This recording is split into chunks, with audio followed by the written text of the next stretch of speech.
Guys, now let's learn about a bit more in depth of the sequence indexing, and we will learn more functionalities of a index method, and we will see how to find patterns in the Python strings. So let's get started with this. So let's say we have this particular list, and now I want to know how many items are there in this list. So we have a len method which is applicable to all the built-in sequences, which returns the number of items available in any sequence.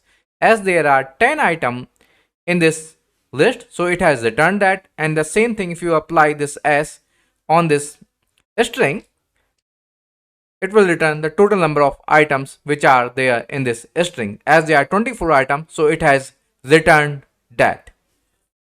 Now, when we have a method which returns the number of items available in any sequence, so now if you subtract -1 from the total number of items from any sequence, so do you see what it has returned? What is this 9? This 9 is the last index of this sequence, because our positive indexing begins from 0. So that's the reason if you subtract -1 from the total number of items which you will get through len method, it will always return the index of our last item. So now with the help of this, we can extract our last item of from any sequence. So this indexing over here, and let's write down this I list. So we have extracted the last item, that's the 90, from this list. Same way, if you will apply over here this indexing, so do you see we have extracted this dot, which is the last item of this particular string. So the same way, if you want to extract the second last item, so we will just make it, instead of 1, 2. So now that will return this, if we make it -2, the second last item. And same way, if you will do on our string, it will return the second last item, that is the E on our string. So now we have seen that how we can get the last items of any sequence with the help of this way len method, and then subtracting -1, -2, and this way with the sequences. Now we have one more thing available in our Python, that's the negative indexing. So if you will apply on this I list a -1, so do you see it has returned the last item of this sequence, as negative indexing begins from the end and the last index is the -1, and then it will proceed with this way, -1, -2, this with this way. Now we know how to get the last items from the a sequence with the help of negative indexing, and how to utilize with the len method also the same thing we can do. Now let's learn a bit more usage of our index method. As we have already seen in the previous videos that how we can utilize a index method to find any item in any sequence and then utilize that. So let me do show you an example what it does again. So let's say now I want to find, do we have a I in this particular string? So I'll apply this index method on this I, so it has returned the index of this I. So that means I is available in this sequence, and it has returned the index of that I. So let's see what it did. So this is our string sequence, and this is how Python looks at this particular sequence. So Python looks at the every character of as a item of any string sequence, and every item is associated with the index number. So when we make it this index method over here like this way, as index I, so it begin a left to right search. So first check, do we have a I on the 0 index? No. Do we have a I on the 1 index? No. Do we have a I on the second index? Yes. So it stopped the search and it returned that particular index. So that way we got the other two. But now we can do some more things. So now let's say I want to check the second I in this sequence. So what I can do, I can specify a index from where the search should begin. So now I'll specify the search should begin from the third index. So now I'll get the index of the second I in this sequence. So what happened when we specified this 3? So our search began from this third index. So it checked, do we have a I on the third index? No. Do we have a I on the fourth index? No. Do we have a I on the fifth index? Yes. And returned the fifth index.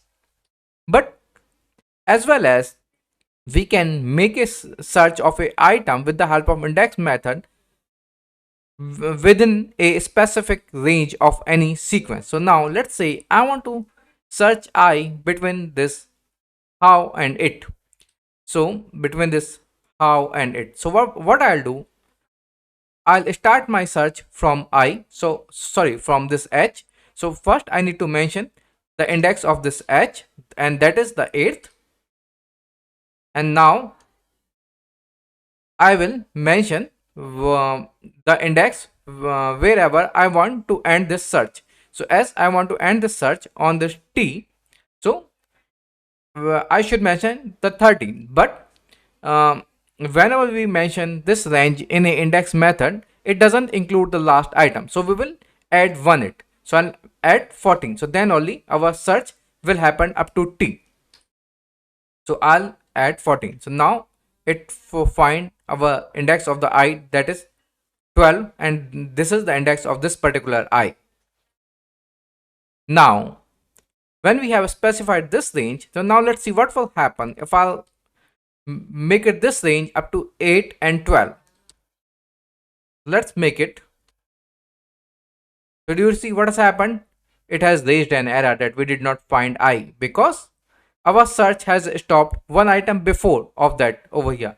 Our search stopped over here. It started from 8th and includes the first item and excludes the last one. So it stopped over here. So that's the reason we did not find the I, because it's not there between in this range. But the moment I'll add one more item, it will find the I. So now it has find the I, because now we have added one more item. So our search will stop over here, and on 12th index we have a I. So it has returned that. And we have a one more find method. And what this method does, it does the exactly same thing what this our index method does, apart from one difference.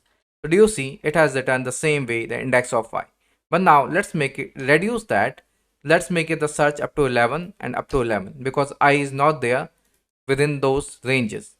So when I could not find within this range, so do you see, when we applied the index method, it has raised an error. But when we have used this find method, it does not raise a error. What it does, it returns a -1. So that's the difference when you apply this index method and when we apply this find method, because sometimes you don't want to raise an error. So in that particular cases, this find method is useful. And there's one more thing, like when you are utilizing this index and method in a string, because this index method is applicable to all the built-in sequences, but this find method is only applicable to the string sequences. So now what we can do, one more thing, with the help of index method, we not only can find only one item of any sequence, but we can find a whole pattern of a string when we are using this index method on a string. So let's say I want to check, do we have a is between a range? So let me remove this. So yes, we have a is. So what it did over here, so it checked the first with the first item I. So as I is there on the second index, so then it checked the S. So do we have a S after that? Yes, it is there. So it returned the index of this 2. But same way, what we did, we can mention the other argument. So let's say now I want to find the is after this 2. So make it, so start the search on from the third index. So it returned the 5th, because now the second is available over here. So thanks a lot guys for watching this video, and please subscribe the channel and keep watching the content.